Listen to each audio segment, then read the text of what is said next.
the collective spirit. I bring my soul sister.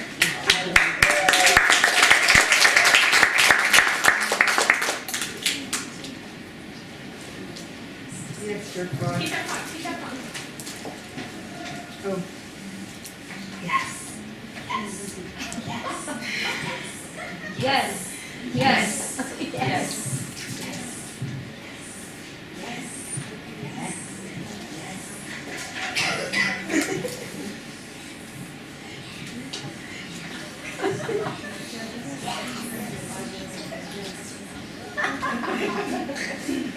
Awkward at all, this thing in my hand. Okay, what's my time frame, my dear? 30 minutes. Okay, so that's the way I'm doing it. Oh my God, this is just extraordinary and so fun and so needed and such a gift. So thank you, Conversation. I feel really honored and excited to be doing this because this is all I'm into, yo. Like this is the way I try to live my life. You know, if I could just do this every day, that would be great. But life is great even without it, thank God. Like, you know, okay, so what are we going to do today, you guys? First of all, I just want to look at your eyes and intuit exactly what God and your neshamas need to be hearing. So help me out. Okay, the download's happening, 97% downloaded, and boom! Okay, I'm going to start with the poem. Thank you for that, Claire.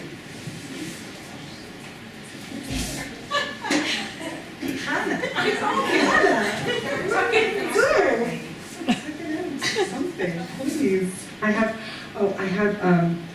it's called assets. It's those stockings that like hold things together. So it's almost like a pocket. Okay. That's called assets. Assets. Thank you. I'm holding my assets. Totally kosher. So I am really, I want to reiterate the fact that, what? I want to reiterate the fact that has already been experienced here, but not necessarily said, that we are the luckiest generation ever. We're the luckiest generation, most primed for making miracles in our lives. Do you know why? Do you know why? Because we're on the other side. We just had Yom HaShoah. We're on the other side of all that. There's these stories of the Hasidim who went dancing into the gas chambers, dancing and singing into the gas chambers because they had this emunah that this is from God. And they went dancing and singing and not knowing what was on the other side. They didn't know that this was on the other side. But we, my lucky friends, we are the living inheritors of that faith, but taken to the next step, which is like, oh, and here's your cake, and here is, have your faith cake and eat it too. This is, we're living a miracle, really, we're living miracles. And so if there's anything that can inspire us to know that we can make miraculous changes in our lives, it's the fact that we're already living in a miracle. Our reality right now is already woven out of miracles. Just look at this valley of dry bones that we call home. Ours is a restart-up nation of bootstrappers who didn't give a crap what reality said. And excuse my language, but dear God, we have battled the ages, weathered every flavor of haters. We're the original species endangered, downtrodden, forgotten, and rooted out. But all along, we just kept on being all about coming back home and messianic hope. We never stopped keeping those laws like a lifeboat, like a bad joke. You know why? Like a devoted daughter who would never give up on her father because her soul told her so. Because it was written in the glittering literature of her DNA to believe that her people would make their way back to their homestead, back to their base, breathless, breadless, hatless, tactless. History has kicked our atlas.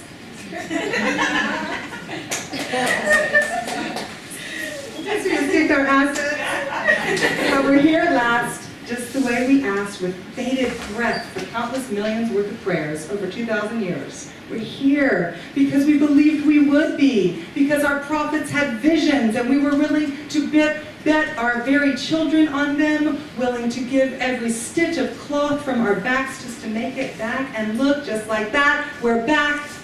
Now, if that isn't positive thinking, proven, productive, I don't know what is. So we gotta graft some greatness from our foremothers and forefathers. And we're gonna make tonight our own mischievous mix of miracle. Okay? Okay? Yes! So that's what I want to do, y'all. We have the storehouses. We have the inheritance of miracle making. Okay? And how do we access in our own lives? That's what we're going to do. So Miriam is my favorite. Is the mother, teacher, mentor, archetype within me and each of us. And I think that she really is our guide in this. So we're going to look at her story, okay? Now, I'm going to tell you her story, even though you've heard it a million times, but this time I want you to listen differently. I want you to listen to her story as if it was your own, just for a minute. And like, just open up, I don't know what that means, but just open up to that possibility of like, her story is my story, okay? As you're listening to this. Yes. Because here's the story of Miriam. Miriam was this girl, and she was born into enslavement. And her parents were slaves, and her friends were slaves, and all she knew was the life of enslavement, and it was a bummer, and it was hardship beyond belief. But there was this thing called belief, and Miriam had a lot of it. And she got a vision. God knows how. God knows how. God knows how. Miriam got a vision. She got a vision that, you know, that baby in her mama's belly, that baby, my baby in my mama's belly, is going to be the Redeemer. That baby is going to take us all out of slavery. And she just got this fabulous, whimsical, wonderful, messianic idea. Let's call it a vision, a prophet, as a young girl. And what does she do? She went and she blabbed about it. She talked about it. She told everybody about it. She didn't hold back. She was embarrassed. Oh, how dare I have like a vision that, you know, my baby brother's going to be the Redeemer. No. She talking about it. Fearless, talking about it. Great. And sure enough, what happens that day that mother starts labor, and sure enough the baby comes, and lo and behold, and when I say lo and behold, I want everybody to say, lo and behold. The baby's born, and the light is shining, emanating off of this baby, and it fills the room saturated with light. And every single person in the room sees this light, and they're like, dang, girl was right. Girl was right. And the judge tells us that her father went over and kissed her on the cheek. Look what has become of your vision. Cool, right? Really cool. Until there was this thing, this decree.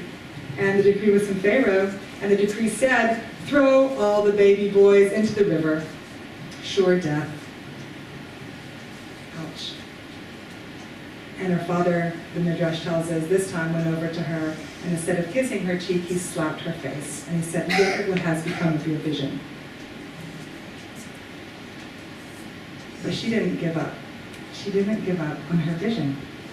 And neither did Mom, because Mom made this basket, and put this baby in it, this redeeming baby in it, and set it out upon the water. And guess who stayed with that basket? Guess who walked that basket down the river? Miriam.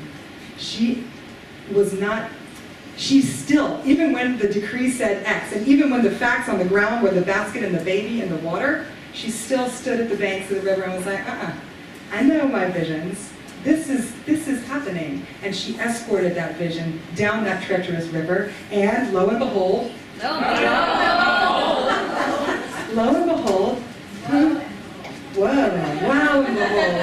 and behold, guess who the hell was Batpara herself, saw the baby in the water, and was like, wow, what is that? Reached out, grabbed it, heard the baby crying, saw that it was a Jewish baby, and guess who was there? Lo and behold, Miriam stepped out from behind the bulrushes, and she says, I know a great wet nurse just for you.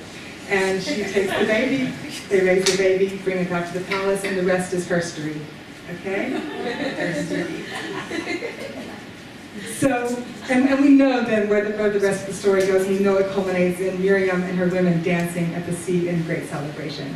So that's Miriam's story, and I really think it is such a template for us for how to have a vision, like, God, how to have a huge vision, how to be fearless about having vision, and then how to export that vision into reality.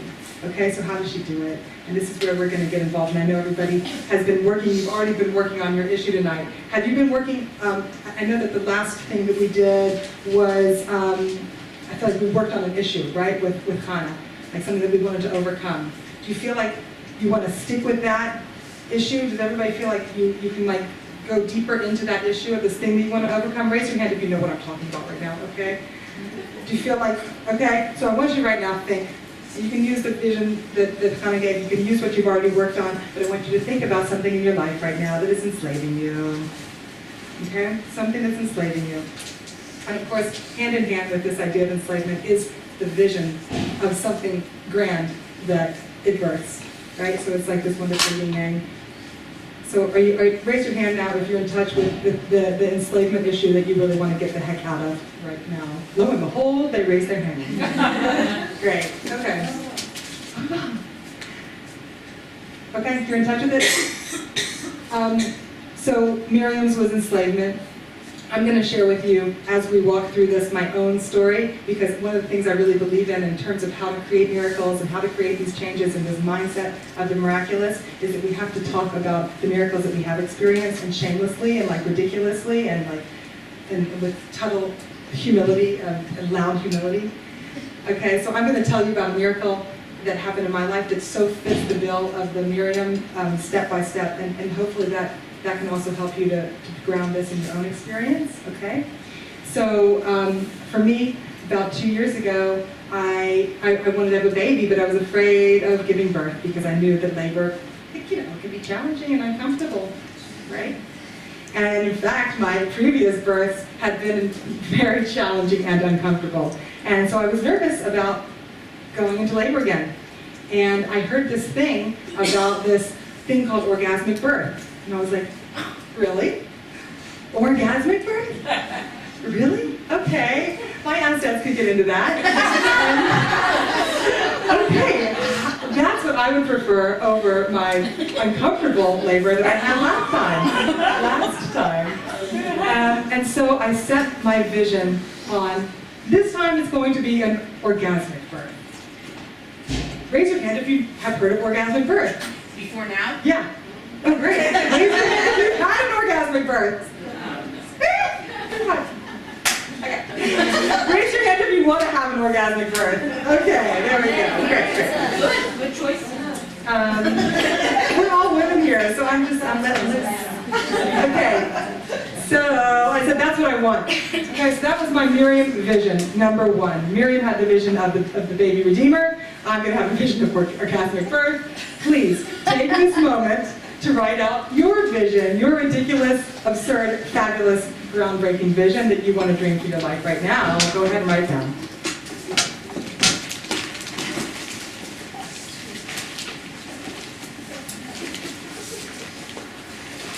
And we're going to do this fast. You cannot think about it too much. It's not about your mind. So I'm going to push you through the writing exercise. Okay? Bam, bring it down. Okay? And now what does she do? She stated her vision. She told everybody about it. And she started just talking about it shamelessly. So turn to the person next to you, and you're just going to say loudly to them with that in that body type that Chaya was talking about. Of like, right? Get into that one and tell the person next to you what it is that you are doing. And please do it in the present tense. Okay? I am having an orgasmic birth.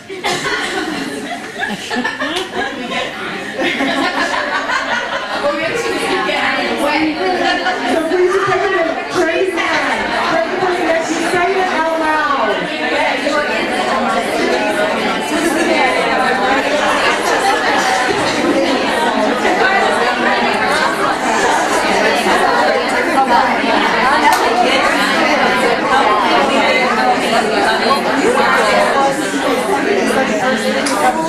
Okay? Note this like a non. Okay? Say it.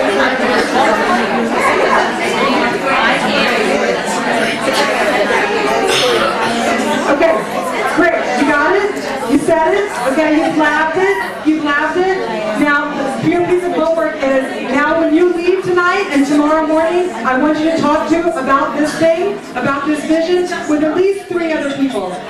Start talking about what you are doing and how you are making this miraculous change, okay? Be fearless and start talking about it. Raise your hand if you commit to talking to 3 people about your ecstatic vision. Raise your hand if you commit. Lo and behold, we got it. We have 80%. Okay, great.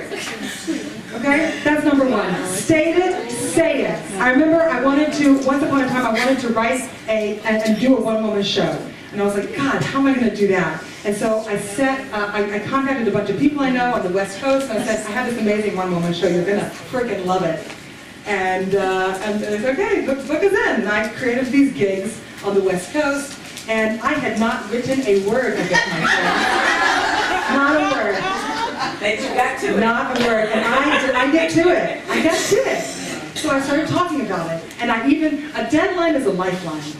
If it helps, make a deadline of when this is going to happen and set the event. Create the event, make the freaking Facebook event page, y'all. Okay? Do it. Okay, so we're getting ourselves into this miraculous mindset. So that's Miriam's step number 1, the stating of the vision. So what happens next? Oh, glory, glory, hallelujah. The baby's born and the room fills with light. So there's these moments that happen when we do this. When we do this miraculous thinking and we start talking about it and all that, there are these weirdo moments that get birthed where the light comes through. And anybody, raise your hand if you know what I'm talking about. If you've ever had one of those moments. Yes! You've had a moment when something happened and light came out. Okay? So that's the second step, which is knowing that that's going to happen and that there's going to be a miraculous light birth coming down. But the thing is that it wasn't like Moses was born and the light was there and everybody was redeemed, right? It wasn't, right, that moment. This was like a pre-taste, okay? There are these pre-tastes where light fills the room, okay? So one way, so there's the experience of that, and then we're going to take it another step and say, how do we create a light-filled room? How do you create a light-filled room? When I was preparing to have my orgasmic birth, it walks you, I did this thing called Hypno Babies, and it walks you through how to psych yourself into it. And the main thing that you do first is you create around yourself a bubble of peace and light. And you fill that bubble of peace and light with only positive narratives and only positive visions of this thing that you want. And anybody who tries to get into your bubble with some other narrative that's not your happy, delightful one, it's just impenetrable, okay? So we're going to take a minute now, we're going to get into the bubble, we're going to bring the bubble into the room. This is going to be your light-filled room. Imagine, close your eyes, go ahead and bringing in this imagination. Imagine that you are surrounded by a bubble of light. And in this bubble of light, you are going to fill it with images of your vision coming into being. Fill the bubble. Fill the bubble with related things, maybe other people's stories that you've heard that are related to it, where they've accessed it. Maybe it's, times when you have accessed something like that yourself. Fill the bubble with these positive stories that bring light. Fill the bubble with images of people who believe in you, people who have seen the light too, the light that you're talking about, that got it, just like Miriam her parents finally got the power of her image when they also saw the light coming off of Moses. Imagine the people in your life and the faces in your life of people who hold that light for you. Okay, and bring those in. If there's people that you need to bring into this vision that can be allies for you in creating this vision, this light, and go ahead and bring them into your bubble right now. These are your light friends. Okay?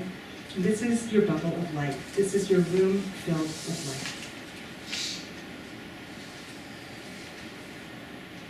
Just breathe into it. We're going to breathe into it 3 breaths.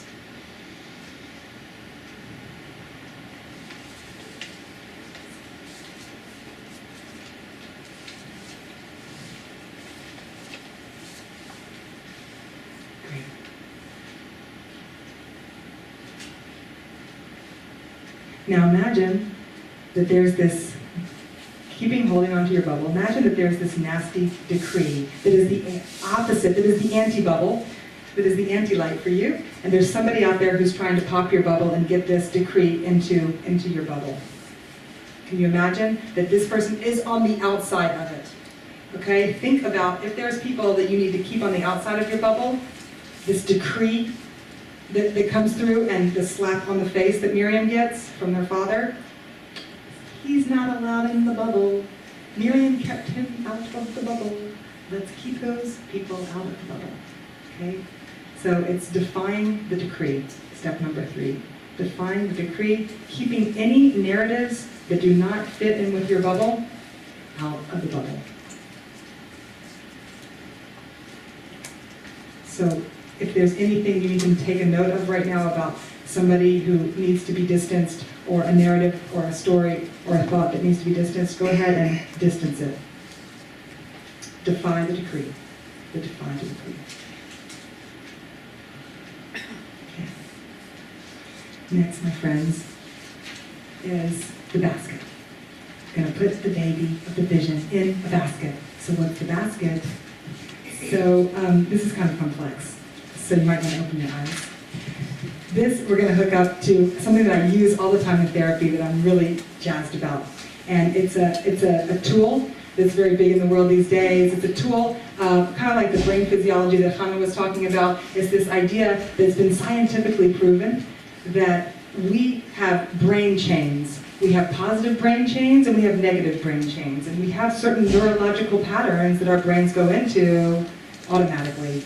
And we can create, the good news is that we can, like going to the gym and building up our muscles, we can create strong brain muscles for positive brain chain patterns.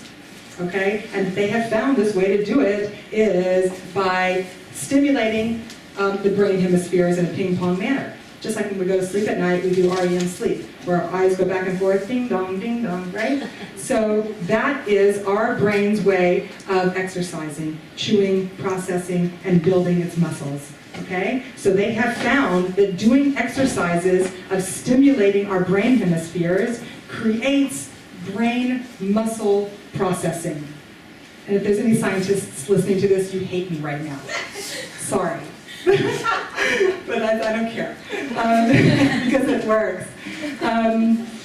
So how do we create this positive brain chain? So the way, there's these things, there's EMDR. Raise your hand if you know about EMDR. If you know about EFT, if you know about EMT. Okay, so there's all of these fabulous little tools out there. You can take a ball and throw it from hand to hand. There's a million ways to do it. The one that we're going to work with right now is creating the basket. And when I say the basket, I connect it to this brain stuff because the basket is about overlaying, right? It's like you have this one and you have this one. It's like these, it's woven, which is like the back and forth of our brain. It's the same thing that you do with creating a basket. You create this woven vessel.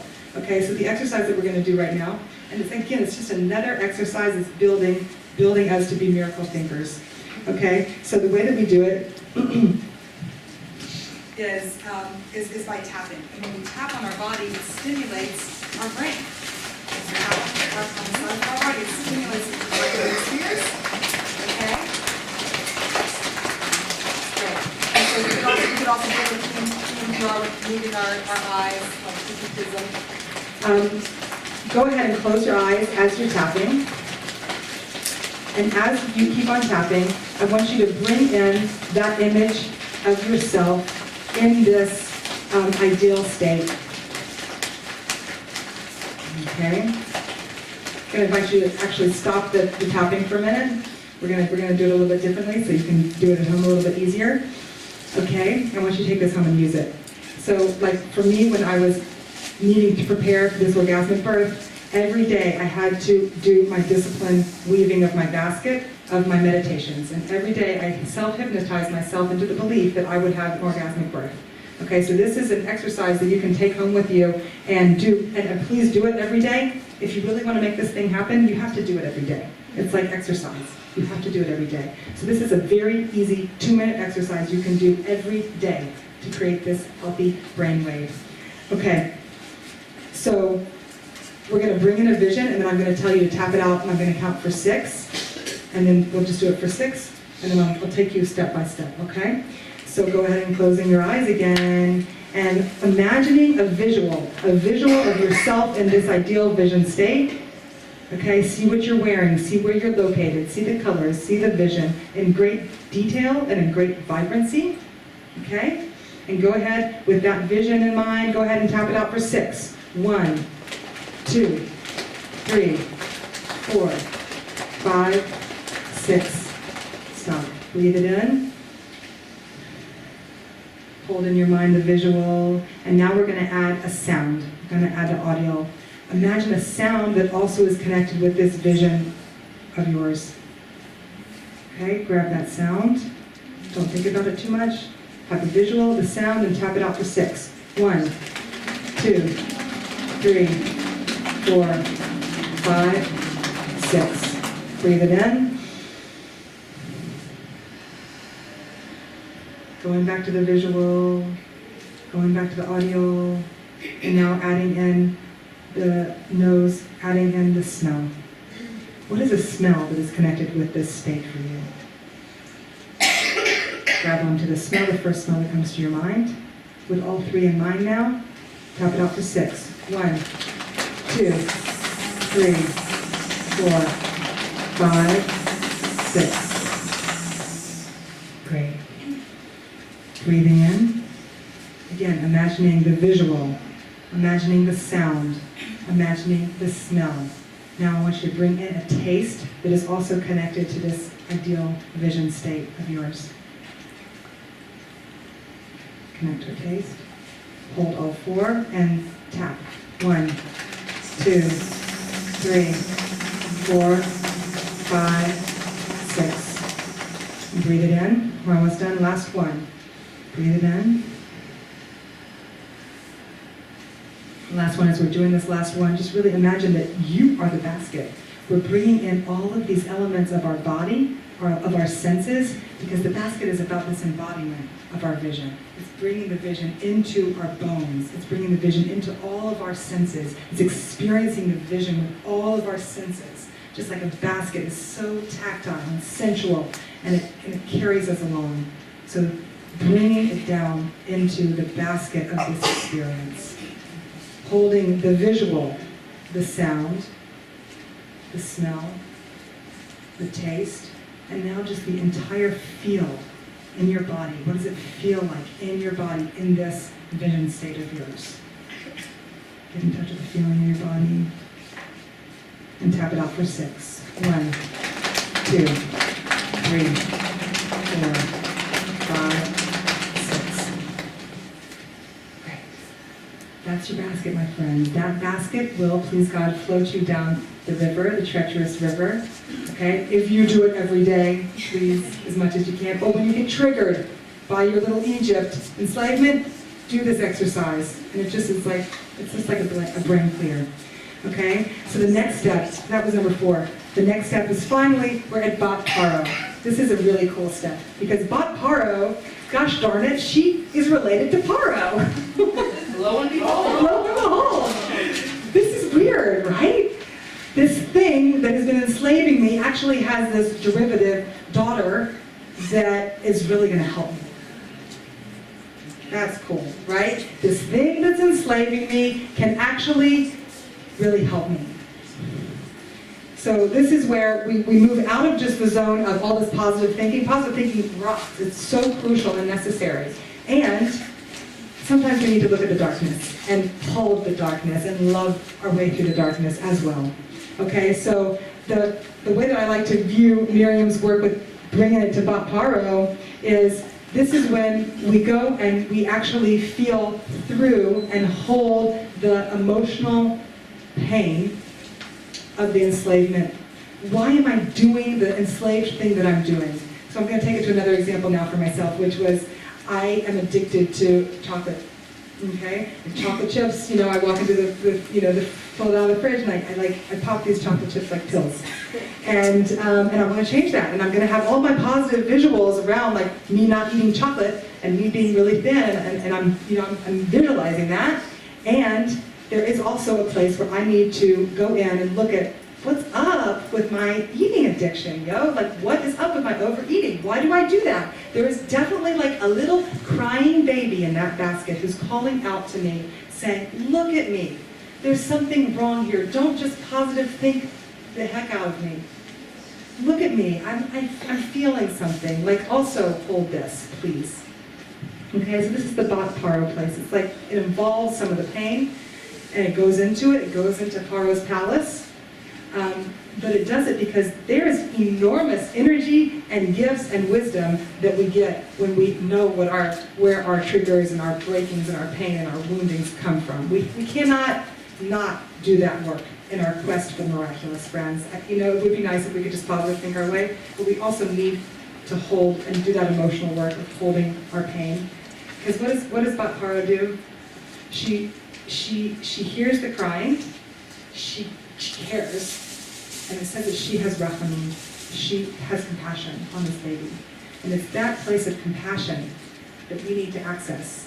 That compassion is essential as we move forward into creating our miracles. Is that place of compassion for the places where we're not yet miraculous.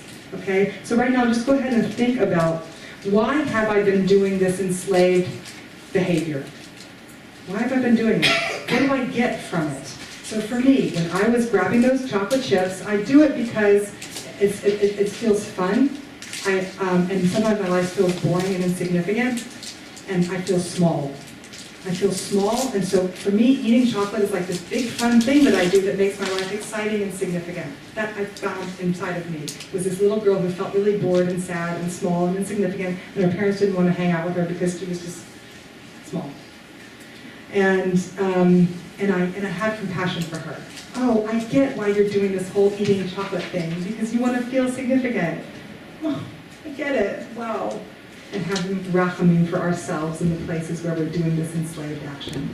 Okay, so go ahead and write out, what is your enslaved action? Why are you doing it? What is the benefit that you're getting from it? Okay, what is the benefit that you get from your enslaved action? And then the next step is, as you're reading that and writing it, feel compassion for yourself.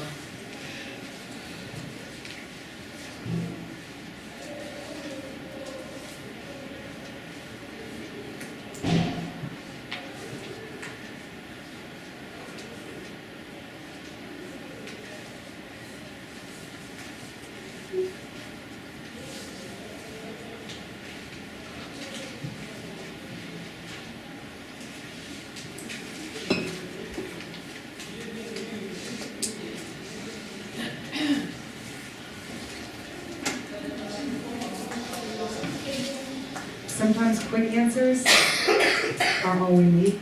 So obviously we don't have a huge amount of time to go into this, and this is a huge, body of knowledge and understanding and wisdom that deserves time and space. But just even at the tip of the iceberg can be fabulous. Okay?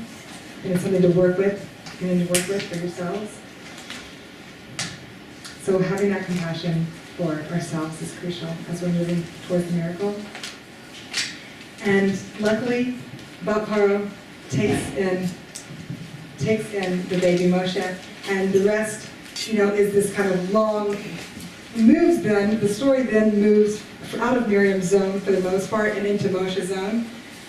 And so it doesn't come back to Miriam until the sea, and the Song of the Sea. But I want to say about this next step, this fifth step, I believe, is that this is just the waiting period. This is the waiting and working and continuing. Like, this is big work. Like all this that we just talked about, the emotional pieces and all that, it takes time, it's work. We're going to have moments when we feel like we're there already, and we're going to have moments when we we go back into like feeling enslaved. It's like the ebb and flow of growth. There's an ebb and flow of growth, and it's just going to take time. Okay, so it took time from the time that Moshe was a baby to the time that he came in and saved everybody, okay? So just giving ourselves this sense of time. And you know who's the God of giving ourselves a sense of time?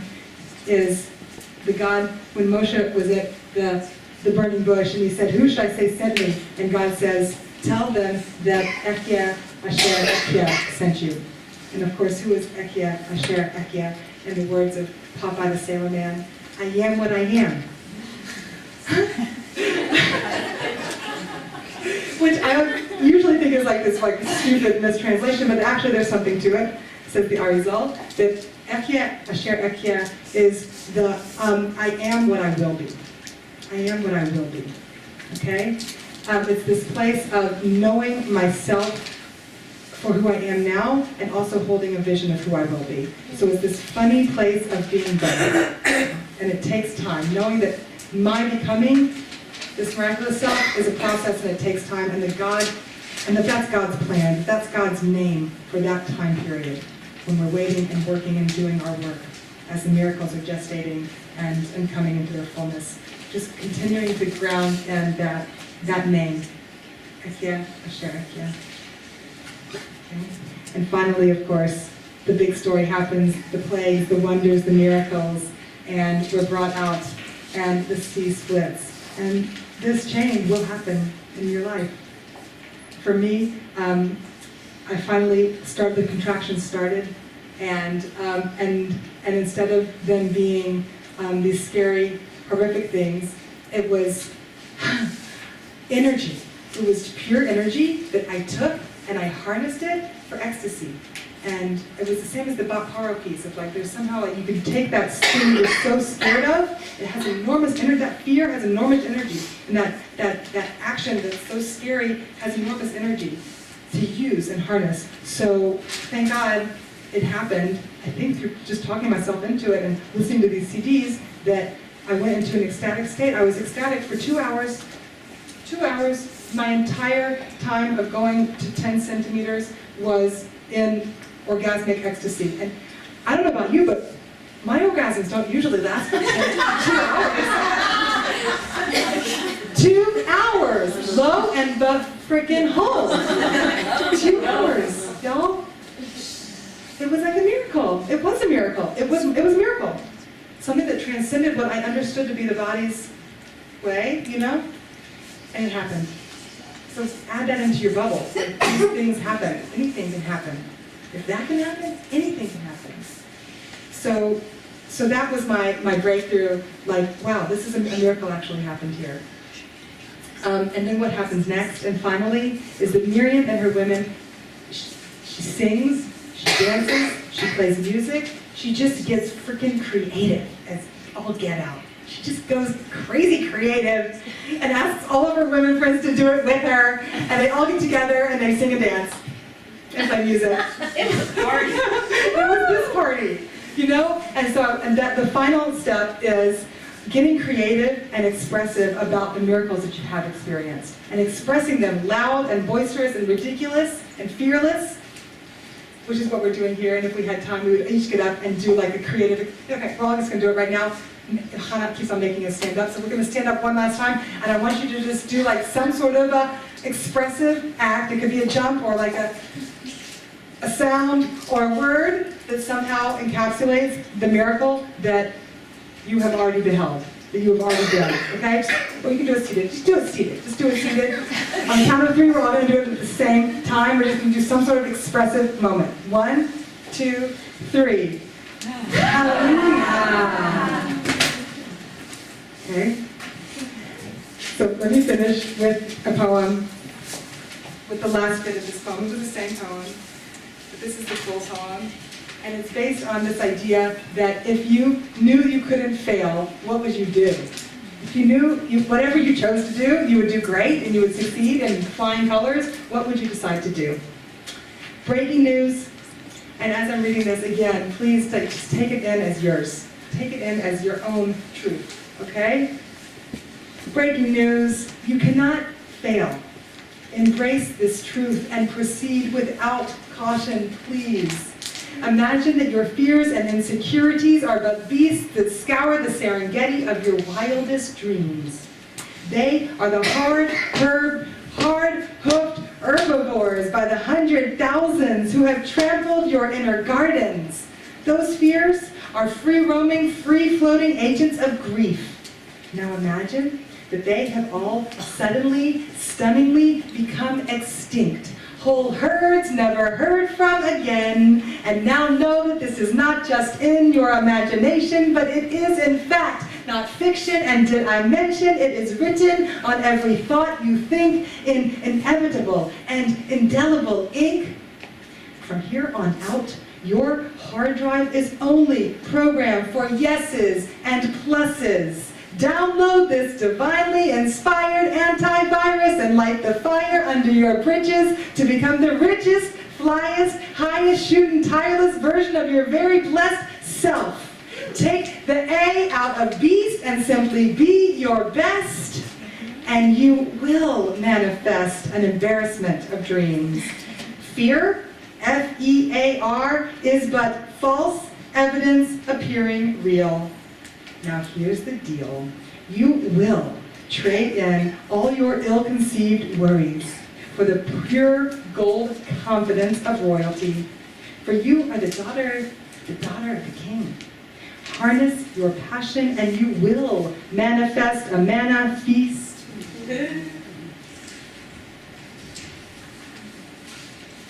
And your inner fearless farmer seamstress will weave her seeds into this new fertile crescent of positivity growing strong in the Middle East.